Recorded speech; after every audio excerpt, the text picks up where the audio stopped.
لکه اوس یو اهمه مسله د موجوده وخت سره دا ده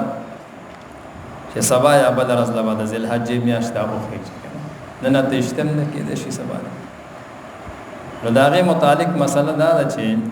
کم انسان قرباني کوي او د قربانۍ اراده یي بلکې بعضې فقها وایي که د قربانۍ اراده هم نه وي نو اصل کې د عمل د مشابهت د حجیانو د وجې نه دی حجیان صاحبان چې لاړ شي هلته احرام وتړي نو هغوی سر سنت نه کوي نو دلته هم هغه کسان چې هغوی اراده د قربانۍ کړي دي ما وایي بعضې علما وایي که قرباني نه کوي نو عمر نو اوس دغه عمل چې دلته کې کله د ذوالحجې دا میاشت وختې شي وخیږي ذوالحجې میاشت وخیږي او بس میاشت ولیدلی شوه نو له دغه ټیم نه مستحب عمل دا دی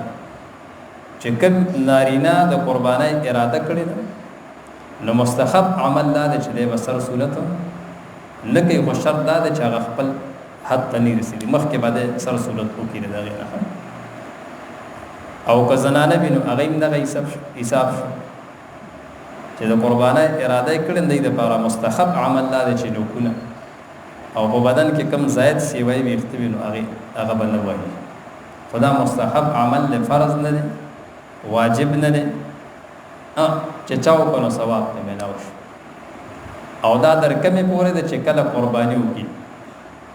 قرباني وکړي بس د قربانۍ نه بعد سر سنت شو نوکان وهل شو وغیره وغیره بس هغه مستحب عمل باندې څه وشو عمل وشو ورسره اهمه مسله به یاد ساتئ خلک وایي چې قرباني واغوستی شي نه د قربانۍ اغوستو سره تعلق نشته دی نو دغه یاد ساتئ عبارت اهمه مسله دا شوه چې د قربانۍ سره تعلق نشته چې قرباني واغوستی شو د میاشتې سره چې میاشت وختې شوه نو د میاشت د ختو نه بعد تر اختر د ورځې قربانۍ پورې دا مستحب عمل دی چې چا وکړو نو اجر ثواب دی او چې چا ونه کړو نو ګناهګار نه دی یاد شه چې دا موږ ستاسو خلک به اکثر دغه کوي